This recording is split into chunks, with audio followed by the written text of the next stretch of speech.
going to talk about chronic lymphocytic leukemia. This is important for you to know about because it is the commonest leukemia in adults. The incidence figures 3 per 100,000 per annum means that in Wellington region we're going to see about 15 new cases a year.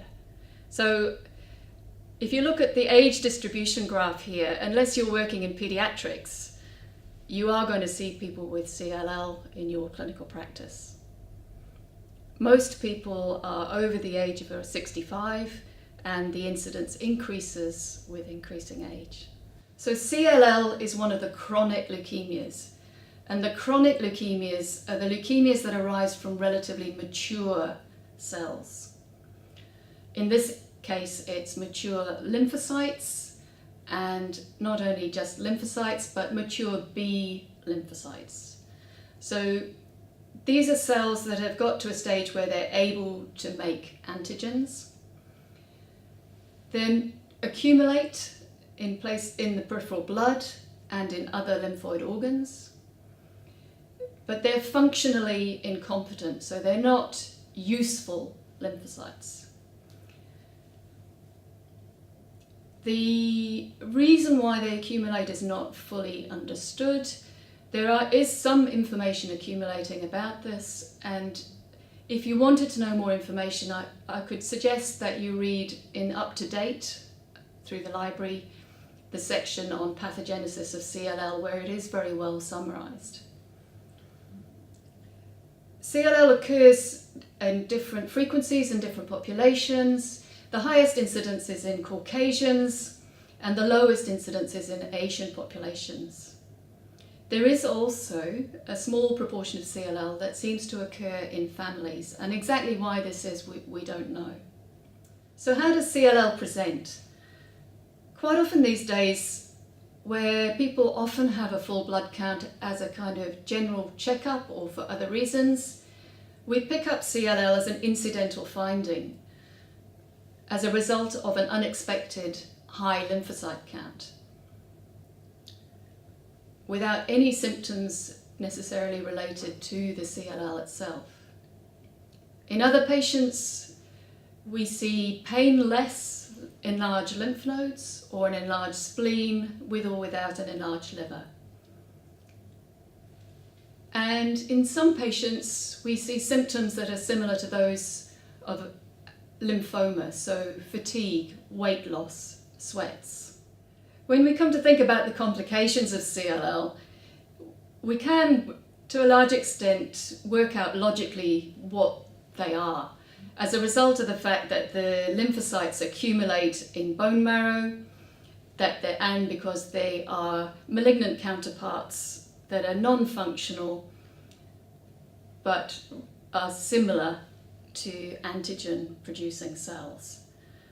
So one of the frequent complications of CLL is infection, and that arises for two reasons. One, because the CLL cells are making useless antibodies or no antibodies, and they suppress the normal B lymphocytes that would produce useful antibodies.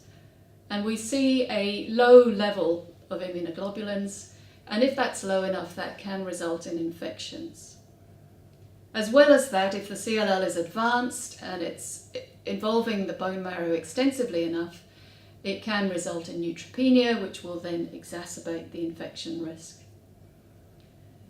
One of the commoner infections in CLL is shingles, and this here is a picture of a particularly unpleasant presentation of herpes zoster. Because CLL cells can produce an antibody, albeit not a particularly useful one, it can sometimes cause complications due to the production of the abnormal antibody. And two of the common complications are autoimmune hemolytic anemia and autoimmune thrombocytopenia, mediated by the antibody produced by the CLL cells. The other relatively common complication is transformation to a different lymphoproliferative disorder, And the usual one that CLL transforms to, if it transforms, is to a high-grade B-cell non-Hodgkin's lymphoma. And that carries the name of Richter's transformation. So as an example as how CLL might present, here is a blood count of a relatively advanced case. So the patient has an anemia, they have a mild thrombocytopenia, and they have a lymphocytosis.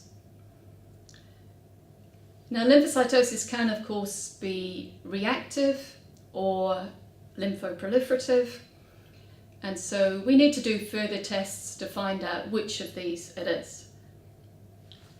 It may be quite clear from the clinical presentation what it is, or it may not. So one of the big clues that you will get as a clinician from the laboratory is if the haematologists in the laboratory write you a little message on the bottom of the blood count that says, we're seeing smear cells in the peripheral blood. And the circle here is surrounding a smear cell. It is just a CLL cell that has got squashed in the preparation of the blood film, but it is something that is characteristic of CLL. The other thing that the haematologist will probably say to you is that there are a number of small, mature-looking lymphocytes, and the other lymphocytes in this peripheral blood film here have the characteristic appearance of CLL cells. Now, you won't be expected to make the diagnosis of CLL, but this will be an early indication that that's perhaps what it is, because very likely the laboratory will then go on to do some further tests to confirm their suspicion that this is CLL.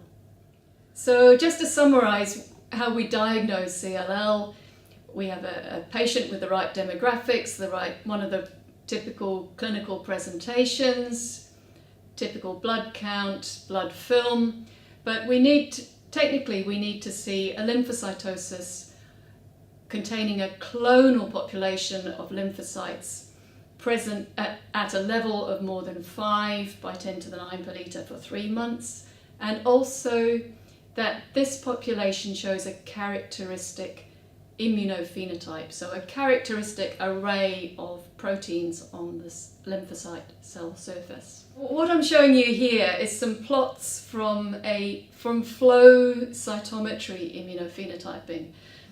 So in the past I've shown you histology slides with stained to pick up particular surface antigens. But this is flow cytometry, and flow cytometry essentially is particle counting with lasers. So each of the little dots on these plots is one cell, and what has happened here is we've gated out all the cells except for the lymphocytes, so we're just looking at lymphocytes. And these lymphocytes have been incubated with various antibodies to pick up various cell surface antigens, and the antibodies used to pick up the antigens have been labelled with fluorescent dyes that light up when the laser is shone at them. So we've also coloured up the lymphocytes, and the tumour population, the CLL population, has been coloured up red, and that you can see there's a green population there, and that's the normal T lymphocytes showing up. With the clinical presentation, the blood count, the blood film, the immunophenotype, we can diagnose CLL. So it's one of those conditions that we can diagnose on peripheral blood. And to make the diagnosis, we don't need to do a bone marrow, but we usually do because it gives us some prognostic information. And when we do that, we will see an increased number of small, mature-looking lymphocytes in the bone marrow aspirate, and we will see the same in the bone marrow trephine. And that can either be a diffuse involvement or a patchy involvement. And that again gives us some prognostic information. Not necessary for the diagnosis, but helpful for prognosis. The next 2 slides are about staging in CLL. And I'm telling you about these because they are well known, and things that you may get asked about in exams. In practice, you're not going to need to be able to do this. If somebody is treating CLL, it's going to be a haematologist, but I think perhaps it's good for you to be aware that these staging systems are out there. And they do give you an idea of the progression of the disease, because from early stage to later stage. And they do correlate with survival with or without treatment. So the first one is the RISE staging system, and there are 5 stages, 0 to 4. And the first stage is just a lymphocytosis. The next stage involves enlarged lymph nodes. The next stage involves an enlarged liver or spleen. And then the next 2 stages are anemia and finally thrombocytopenia. So the second staging system is the Binet staging system, which is a little simpler, A, B and C. So A is 0 to 2 enlarged lymph node areas. Stage B is more than 2 enlarged lymph node areas. Stage C is anemia or thrombocytopenia. And when we're talking about enlarged lymph node areas, it could be either cervical lymph node area, either axillary lymph node area, either inguinal lymph node area, liver or spleen. Each of those counts as one lymphoid area.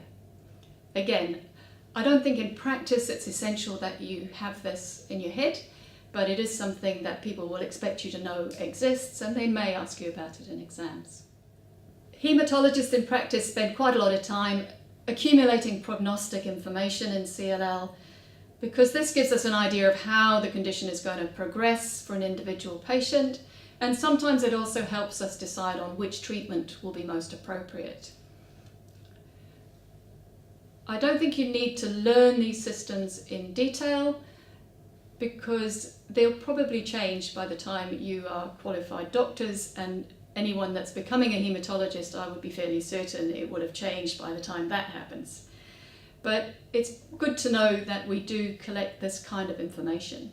And the things that are currently useful to us are the lymphocyte doubling time. So how long does it take for the peripheral blood lymphocyte count to double? The serum beta-2 microglobulin level. Beta-2 microglobulin is an HLA class 1 protein that is shed by the tumour cells. And the more there is in the serum, the more the tumour is present, and also probably the more active the tumour is. We also look at the immunophenotype, not just to make the diagnosis of CLL, but also to assess prognosis. And one of the things we look at are surrogate markers of whether or not the stage of maturity of the CLL cell is before the IgG heavy chains have mutated or after. And one of the things we can do at the moment is look at CD38, and if it's positive, that tells us it's a relatively early stage tumour cell. The other thing we do is cytogenetics and FISH studies for specific CLL changes, and that can also give us information on prognosis and which treatment to choose. So the final slide is about survival in CLL, and that will obviously depend on the nature of the condition, the prognostic factors, and the treatment. And treatments change with time. But what's probably useful to know is that there are, broadly speaking, 2 groups of people with CLL. There are those with very good prognosis and those with bad prognosis. Traditionally, we've taught that CLL is a slowly progressive condition with a very good survival. And that's true for many people, but not everybody. There is a subset of people who don't do so well. And if we look at the 2 groups, at one end of the spectrum, there are people with indolent CLL, good prognostic features, who have a survival that's very similar to an age-matched group of people in the general population. So their CLL doesn't affect their survival, they die with CLL rather than of it. And at the other end of the spectrum, there is a group of people whose median survival is actually less than 3 years, even with all the treatments that we currently have available. So we're not going to go into treatment here because this is pathology. Again, this is reviewed in detail in Up to Date if you wanted to have a look at what the treatments are likely to be. And also there's a section in the ABC Hematology book. Okay, so that concludes the talk on CLL. So just to highlight, this is a very common leukemia in adults, well worth being aware of because you're very likely to come across it. And although you're not expected to diagnose it or treat it unless you become a hematologist, it's good to understand how it presents and have an idea of how it progresses so that you can explain that to your patients. So thank you for your attention, and that's the end of this talk for today. Thank you.